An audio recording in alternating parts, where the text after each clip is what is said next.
A good evening, ladies and gentlemen. It's a beautiful 8th of November, 2025.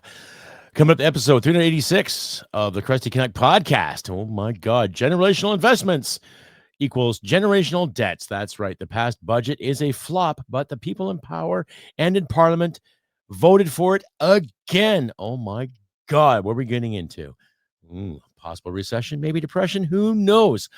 All that more come up to the show, ladies and gentlemen. Listener view discretion will be advised because we'll make funny faces, swear at our leaders, and of course, just the usual from me. Yeah, see you in a bit. Hit it, sweetheart. Because I am hard, you will not like me. Yes, sir. There is no racial bigotry here. Here you are all equally worthless. From Western Canada, this is the Crusty Canuck podcast, a Canadian veteran's point of view on political, social, economic issues, and life. Here's Crusty. That's right, ladies and gentlemen. Welcome to the show. The federal budget has been displayed, and they voted on it twice so far. Hi, everybody. I'm your host, Crusty Canuck. Hope you've all had a decent weekend, what have you. I know I've been busy. Just a reminder, too, if you like and hear what you see, click like, subscribe, share this content all over your social media platforms. Do not be shy, ladies and gentlemen. Let me know in the comments. Give me a thumbs up wherever you may find me, here on the Tube, in Rumble, or anywhere else where you find podcasts. Just look for the Crusty Canuck podcast, and you will find me. And if you consider donating, please consider donating. Every little bit helps. I was going over my bills today, and I'm out of coin. Oh, my God. That's life for a lot of us Canucks anyway. Anyhow, ladies and gentlemen, like the title card said, generational investments equals generational debts. Now, what I got out of the budget was basically just a lot of malarkey, a lot of bullshit. That's all it was, right? Like every other budget that's happened since the better part of 2015. Okay, the federal government's going to spend billions more. They're going to borrow billions more and spend billions more. How else do I explain it? You can go through every little fine detail that every economist or every expert likes to say when it comes to the money in this country. And we just don't have it. We just don't have it. It's not helping us. It's not helping you. It's not helping your friends, your neighbors, your boyfriends, your girlfriends. It's not helping anybody, right? It's just another shit show. How else do you say it, right? Now, I'm a firm believer in funding our military. I'm a firm believer in social programs when people need them and when there's actual revenue out there to generate said programs. Now, they made mentions of cutting public sector jobs, but then miraculously, there's another 63,000 jobs that just come out of nowhere, which is more or less probably part-time and public sector jobs, which comes from the Canadian taxpayer. Doesn't come from the magical money tree in Ottawa or the magical money tree in Quebec. It comes from you and me. That's where it comes from. Okay. Now, you've heard my rambling on about how the federal government is garnishing my wages because of poor tax decisions. Partially my fault. I own some of that, but there was also a good gap in those years where I was unemployed. I didn't have a job. So how could I pay so much tax for so many months when I wasn't employed? Something to think about, eh? Right. But anyhow, ladies and gentlemen, we don't understand how the tax code works because there's probably 3,600 pages in the Canadian tax code. I think there's more going to be added sometime in the near future. Who knows? Depending how much more money the government needs from you and I. Okay, but this budget has promoted nothing but virtue, nothing but crap, nothing but garbage. Just another excuse to spend more and more and more. To spend, not to save, because when you're supposed to budget what you have on a daily or on a weekly or a bi-weekly or a monthly or a quarterly or a yearly basis. Okay. And what I got out of that budget was there was nothing really meant to be saved. Oh, we're going to help the LGBTQ plus alphabet people. We're going to toss 600 million here. We're going to put more money in infrastructure. We're going to put money in our military because they're going to buy the 12 new subs from South Korea. So between now and 2035, we're going to have 12 submarines in the water. Oh my, that's great. And whatever upgrades are going to have the military too. But chances are they're probably going to claw back that and find some excuse not to fund our military, right? Excuse me. Nothing surprises me. So when I look at this budget, when I hear what they were talking about in regards to programs for this country, how they're going to invest generational investments. The thing is that you're not investing. Okay. It's not up to the government to invest in things. It's up to the government standing the hell out of the way. Okay. And letting other people invest, right? Letting other companies invest. Foreign interest. They want to come to Canada and do business in Canada. Hey, I'm all for it. But then again, we've got red tape issues in this country. Bill C-69, no pipeline ban. I remember when they passed that, they talked about the gender parity and the gender impact when it came towards it, right? Because they were fearing for the lives of women when it come to building things. Interesting, to say the least. But I had a chuckle because at the time I was working with two females at the feedlot that had welding qualifications. So they weren't worried. They would love a welding job on a pipeline, right? But of course, the government always thinking ahead, thinking for our benefit and thinking how safe they're going to make us, right? How much richer because they're going to give us generational investment, which is going to turn in generational debts because my nieces and nephews are going to be paying for it and their children are going to be paying for it. Oh, my. Well, smack my ass and call me Judy. What did you know, eh? And in regards, just the buffoonery they have presented to us yet again, the sheer audacity, right? They all think we're stupid, ladies and gentlemen. Not to mention a couple of politicians that were rumored to cross the floor. Now, one crossed the floor, that Michael Detremont, I think he was out of Nova Scotia, about a month ago, was saying how the Carney regime, how the Carney mentality is going to make us go broke. Okay. There's footage about him out there saying that he's sitting in the House of Parliament. He had a cast on. I guess he had a boo-boo or something, but he just crossed the floor just recently, and they welcome him in open arms. So who knows? Maybe they had better cookies or something. Maybe they had some better ideas. Maybe look at him, slap and tickle for his pickle. Who knows? But ladies and gentlemen, it's like every time we turn on the tube and we listen to our federal government, it's the same old shit again. Generation investment. We're doing this for you. We're investing for you. Investing. We are investing. You're taking our money, you're investing it in places over there. You're taking our money and you're investing it here. And in this country and that country and this noble cause and that noble cause. Here's a noble cause. How about Canadian democracy? Here's a noble cause. How about putting it to our military properly? How about putting it to veterans and seniors? How about increasing the Canada pension and the OAS? How about increasing that? How about stop taxing those pensions? There's an idea. And if you're going to cut public sector jobs, you cut right from the fucking top. That includes public union representatives too. Those slimy little bastards. Yeah, you know who you guys are, right? All these public union masters calling the shots and telling people what they should believe in, right? Cut from the top. Like I've said before, ladies and gentlemen, in order to save the milk, you really got to cut the cream, right? That way everybody gets a piece of the glorious pie. But hey, what do we know, right? Stay updated and follow Crusty Canuck on Facebook, Twitter, Gab, Telegram, YouTube, and Podbean. Subscribe today and donate at crustycanuck.ca. And you're back, the Crusty Canuck podcast, ladies and gentlemen. Episode 386. Generational investments equals generational debts. Hi, everybody. Once again, I'm your host, Crusty Canuck. Hope you're enjoying the show. Pardon my tardiness. Just a reminder, too, if you like and hear what you see, click like, subscribe, share this podcast all over your social media platforms. If you feel like donating, please, I would really, really, I could use a hand, but I'm not going to harp on that. If you want to donate. Links are in the description for you, ladies and gentlemen. Don't hesitate. I'm not asking for thousands of dollars, but every little bit helps. If I could get at least maybe 100 of my subscribers, at least 100 of my subs or even more, maybe tossing $5 a month, that would help me a big deal too. That would be a big, big boost, but do what you can, ladies and gentlemen. Anyhow, let's carry on with this episode. I've got a nice little monologue from Brian Lilly, and I got a couple of segments from Northern Perspective, Ryan and Tanya's show. They're good people. Check out Northern Perspective, ladies and gentlemen.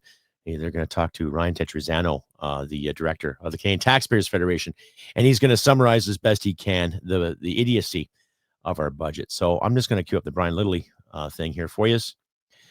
And like I say, ladies and gentlemen, you guys decide, as always, when I put these clips on, I expect my audience just to think for yourselves. And as we should, because mainstream media has done one hell of a rotten job in making things sensible.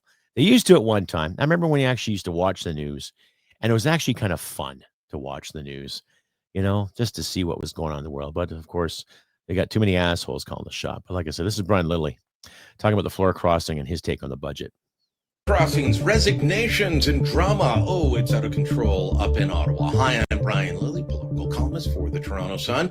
How bad are things going with the drama off Parliament Hill? Well, so much so that people are falling for fake posts about fake MPs fake crossing the floor. This all started because Chris D'Entremont, the lone Conservative MP from Nova Scotia, decided to cross the floor and join the Liberals on Tuesday. He did this because he said he liked what the government was doing with the budget, even though it's exactly the opposite of what he called on them to do just a few weeks ago. But I digress. Then on Thursday, Matt Genereux, a Conservative MP from Edmonton, who some say was speaking to PMO, announced that he's resigning to spend more time with his family. When that resignation will take place, we're not quite sure. So despite the fact that Mark Carney delivered a stinker of a budget this past week, all the focus is on the Conservatives and problems with them. Yeah, let's focus on the opposition, not the guys in power that can actually change policy.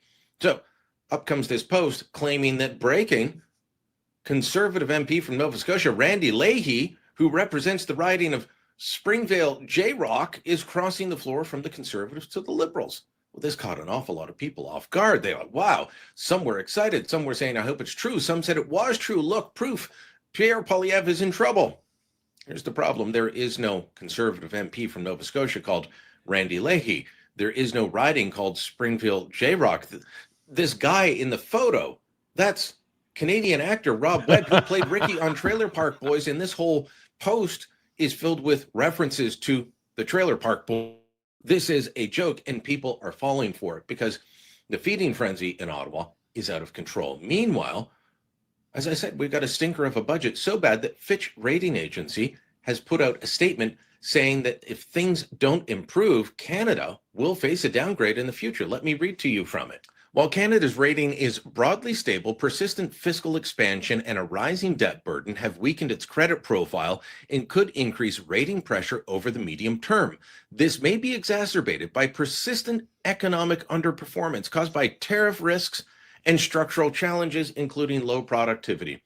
Look, I know that Trump and the tariffs and the trade uncertainty is hurting, but look at that key phrase there, persistent underperformance, persistent economic underperformance. That doesn't come about because tariffs were introduced a few months ago. This has been years in the making, and it is our own fault. It's our own bad policy choices that this government is not turning around. So this is a real problem. What happens if our credit rating is downgraded? Well, we're borrowing $78.3 billion to fund the deficit this year. We've got a multi-trillion dollar plus debt already. Paying for all of that is going to become more expensive. We will pay higher interest rates on our borrowing, and that means less money available for government services. This is a real problem. And I know that the Carney government says that they will get spending under control next year. Well, it turns out I'm not the only one that doesn't believe them. Here's what Fitch had to say about that. The Canadian government has a track record of upward deficit revisions with subsequent budget updates consistently worse than prior projections. What does that mean? Well, they keep saying, well, we'll have a $40 billion deficit or $42 billion, and then it's $78 billion. This is something that has happened consistently over the years. Maybe we thought it was just Chrystia Freeland when she was Justin Trudeau's finance minister, and yet still happening with Mark Carney. And despite him saying that Justin Trudeau's annual spending growth of 8% was too much, well, his spending growth is 7.2% this year. Do you really think he's going to be able to bring that down? I don't think so, and Fitch doesn't think so. And this is a problem for Canada going forward. Let me know what you think. Drop a comment down below. Share this on social media. And don't forget to subscribe to our channel. Oh my God. $78 billion. $78 billion. Okay. That's just for this year. That's not for 10 years down the road or for the next 10 years. That's the big generational investment they're talking about. That's right. So sit on back and open up your wallet. Put your feet up and give yourself a little slap and tickle for the government's pickle, eh? Wouldn't that be nice? Oh, yeah. Sit on back. Have yourself a good time, right? Hopefully you might be eating soup or macaroni, right? All because these ass clowns want to keep borrowing and keep spending. But is it for Canada? Is it for us? Is it for any specific province? No, it's Ottawa's great ideas yet again to give away all these wonderful things. Now they talk about the whole generational investment when it comes to the infrastructure in this country, right? When it comes to the investing in our resources to markets, but there's no real plan, is there? You and I both know that. We're not stupid. We're not idiots. We're not morons, right? And when you look at the social strife because of this government, and I know I go on too many times blaming the Liberals and blaming this, but you want to know who's all responsible for what's going on in Ottawa? Everybody that works there. Doesn't matter if the opposition, doesn't matter if it's, an assistant who helps this MP or that MP. They all can't get their shit together. This country is failing. Okay, it's a failing grade. We can't look after veterans and our seniors properly, but we can sure as hell hand money to people that come across the ocean or fly here and set up a good life.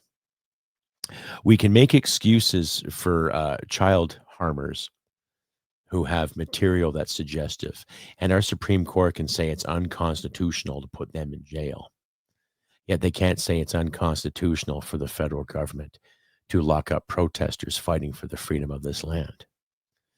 Right? You've got politicians in British Columbia that are complying to old land claims and old identities and old animosities. Right? You've got politicians in all of our provinces that would sooner outsource materials to build things for Canadians rather than put Canadians to work. An example, as I mentioned in my last episode, Davey Eby, talking about Team Canada sticking it to the big bad orange man. Let's buy Canadian. And yet he wanted $1 billion to buy ferries from China. Really, eh? Okay. That's what happens when you get these quasi-socialists calling the shots, these so-called activists, these so-called leaders, these utopians who think everything's going to be magical if you keep borrowing and spending, right? Didn't Maggie Thatcher say back in the 80s, the only problem with socialism is that you run out of other people's money? Well, I'm running out of money. My wife's running out of money, right? I just got paid the other day, and after I paid my share of the bills, I've got squelch. I've got overdraft, thankfully. I'll put gas in my tank, put a couple of groceries, a bit of groceries in my fridge, right? Keep my cell phone on, keep these lights on, keep me doing this wonderful podcast, ladies and gentlemen, right? While those bastards in Ottawa sit around and have their cake and eat it too. And while they're sitting there munching away at the cake and licking the icing off the spoon, they're fucking the bakery. Stay updated and follow Crusty Canuck on Facebook, Twitter, Gab, Telegram, YouTube, and Podbean. Subscribe today and donate at crustycanuck.ca. And you're back, ladies and gentlemen, to episode 386 of the Crusty Canuck podcast. Generational investments and equals generational debts. That's right. I'm your host, Crusty Canuck, ladies and gentlemen.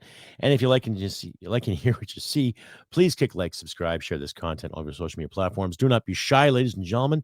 And if you feel like donating, please consider donating today. Links will be in the description, as long as my the article there from Mr. Brian Lilly. And I'm going to play the article here, not the article, the video, part of the video from my friend Ryan and Tanya at Northern Perspective, where they talk to Ryan Tetrezano from Canadian Taxpayers Federation. Tries to summarize it. I'm not going to play the whole thing, but I'll leave this in the description for you, ladies and gentlemen. And you decide, as always. Every time I present other media here, it doesn't matter if it's from my friends or people I've met or independent media or even mainstream media. Always think for yourselves, ladies and gentlemen, when it comes to these individuals.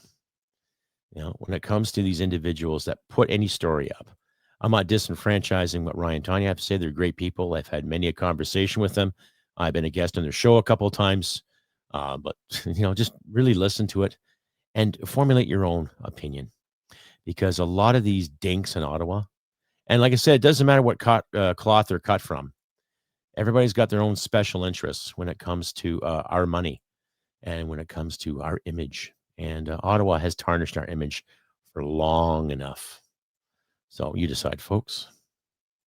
So I'm sure Canadians across the country appreciate that insight. Now, let's get into this. So from what I understand, the main numbers that are rattling around in my brain are $141 billion in additional spending, almost an $80 billion deficit, and our debt servicing costs, or our interest payments on our debt, is now eclipsing that of the healthcare transfers. So those are the numbers that stuck out to me, and those are just jaw-dropping, because in the fall, the Liberals were so embarrassed to table a fall economic statement that showed a $62 billion deficit that they wouldn't even speak to it. They refused to talk about it. They just dropped it on the table and left. And then we heard these whispers throughout the House of Commons on Parleview, on live broadcast, of 62 billion. Like, everyone was just in shock about that. And now we're 30% higher than that, and the Liberals are standing up and applauding that. So give us your sense of what's in the budget and what are Canadians to think. Ryan, you actually picked out the numbers that you picked out are actually, I think, really the key points, right? Debt is up. Debt is spiraling out of control, and that's because spending is spiraling out of control. And what's the major effect of both of that happening? More money being wasted on debt interest charges. So those three numbers that you picked out, Ryan, I mean, fantastic job. You weren't even in lockup for 3 hours, but you came to the same conclusion that I did. I mean, look, let me just kind of go over a couple of those things. I mean, the government is borrowing about $80 billion this year. Like, this is nuts. This is unacceptable. Okay, it's completely unacceptable that you have a deficit around $80 billion. And now, Ryan, I mean, I'm sure you saw the parliamentary budget officer's comments in committee about a month ago, right? Well, he was saying words like unsustainable, stupefying, shocking, something is going to break. And he was talking about a deficit of $68 billion, right? That's what his report forecasts, about $10 billion less than the actual deficit this year. Now, Ryan, I'll get into spending in a second here, but I want to hone in on interest charges. Okay, $56 billion this year, more than $1 billion every week, right? That's a brand new hospital. Poof, gone every single week, because that money's going to the bond fund managers on Bay Street to pay interest charges on the Carney government's debt. Now, you're right? The government is now wasting more money paying interest on the debt than what it sends to the provinces in healthcare transfers. But let me put another little angle on it here. Okay, think about this the next time you're waiting in line at the checkout. Okay, every dollar that you are paying in federal sales tax this year is going to go to pay interest on the debt. Every dollar. Now, let's just think about that, because the whole point of the GST in its inception, wasn't that to start paying down the debt? Well, wasn't that the idea? You know what? You know what, too? And you know what actually happened in the 90s that allowed the government to balance the budget in 3 years? Massive deficit in the mid-90s, and they ended up balancing it within 3 years. They weren't able to actually balance the budget until they cut spending. And that's what always happens, right? You give them more revenue, they're just going to find new pet projects to waste your money on, right? It's never a lack of money from taxpayers that's the problem. It's always the spending problem, right? The spending is the same always, and it's always spending. And I think that's a great way to segue into this. Like, think about this. Everyone knows that the Trudeau government was a disaster when it came to out-of-control, reckless spending. Everyone. Right? Everyone knows. Even a Liberal MP would have to acknowledge it. I mean, they doubled the debt in a decade, right? Gross. Well, this year, Prime Minister Mark Carney, the financial guru, right? The man with the economic plan, he is going to spend $581 billion this year. That's $38 billion more than what the government spent last year. Can you believe that? Right? Spending $38 billion more than what the Trudeau government spent last year? Like what? Like for what? Well, and this is the problem, because I listened, didn't fall asleep. I listened to Francois Philippe Champagne's speech, as long as it was. And all the sense that I kept getting is, if you don't agree with our budget, then you don't believe in Canada. That's basically what he was trying to say. And I'll just leave, ladies and gentlemen, I will leave the link in the description for you as promised. But yeah, I caught that part of the budget.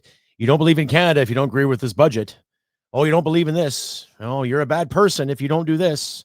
Oh, you're a racist if you say this. If you don't agree with us, then you don't believe in Canada.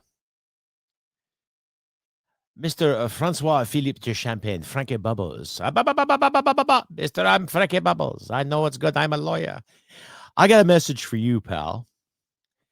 In 2007, I was in Afghanistan. I believed in Canada. I believed in my brothers. I believed in my sisters. I believed in what we were doing over there. I believed in Canada. Part of me still does. It's hard at times, the way things are going, the way our justice system is working, the way our taxation system is working, the way it's more relevant to watch some teenage bimbo on Instagram shake her body parts rather than just to listen to a guy like myself or my other friends online when it comes to pleading with people to smarten the fuck up. Right? Yeah, we got problems. Yeah, we got some history.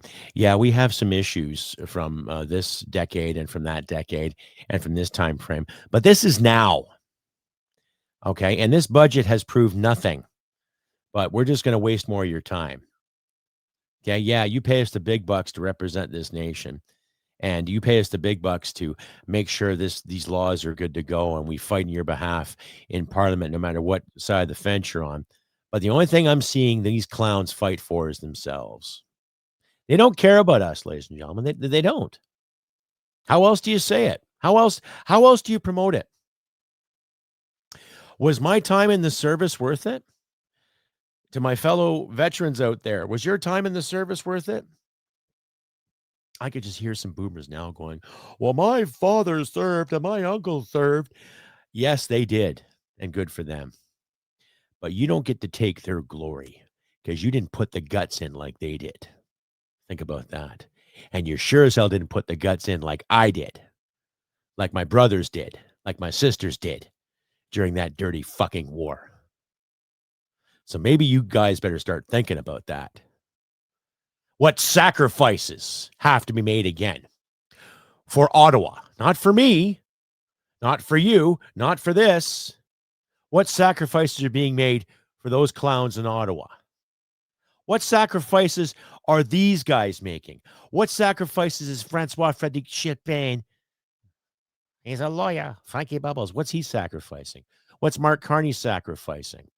What's that ass clown that crossed the floor? What's he sacrificing?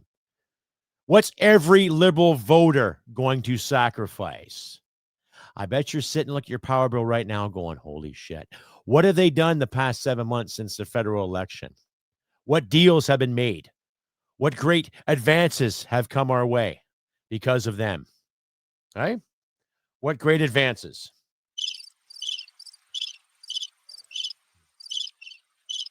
Anyone? Bueller? I think you know what I mean before I blow a gasket, ladies and gentlemen. Anyhow, it's been a while since I included some songs for this podcast. So I'm going to include 3 songs in this podcast for you guys to listen and download at your leisure. I have included Saxon's Princess of the Night, classic British metal. I really enjoy that song. I don't know what it is. It fucking rocks. There's a remastered version that they've done a few years back, and you can find it online or find it anywhere you download music, or for the sake of it, go out and buy the CD or the LP. Vinyl's back again, so buy it there. Saxon, classic British metal band. Check it out. I've also included KMFDM. I put them on my show before. Great industrial band. It's a song called Let Go. Basically just having fun and just being real.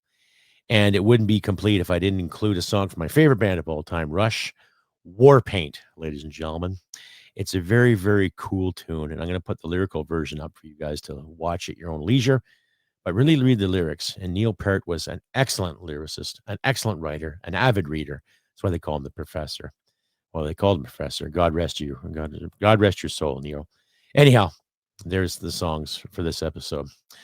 And I have been Crusty Canuck on this beautiful 8th of November, 2025, ladies and gentlemen. Remembrance Day is coming. So on the 10th, I'm going to do a special episode there too. Might be a later episode, but stay tuned for that. And just to reflect on my comrades, my time in the military, and whatever else. But like I say, ladies and gentlemen, do what you can help you out in these trying times. Be realistic, be kind. I know things don't seem to be in that great of a light, but let's fight for the light nonetheless. Let's keep going on. Let's keep fighting for what's right for this country, for everybody in Canada, every Canadian, all color, all creed, all shape and size, all identities, all genders, everybody. Okay, ladies and gentlemen, we will overcome this manufactured darkness. We will create the light to kill the manufactured darkness, ladies and gentlemen. And like I always say, humanity and merit wins the day. Take care, and I'll see you Monday, folks. Bye for now. Hit it, sweetheart. Because I am hard, you will not like me. Yes, sir. There is no racial bigotry here. Here you are all equally worthless. This has been another episode of the Crusty Canuck podcast. Stay sane and thank you for listening. From Western Canada, this is the Crusty Canuck podcast.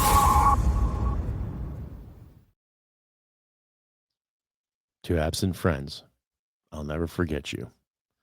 Good journeys, brothers and sisters, always. For country, pro patria, hua.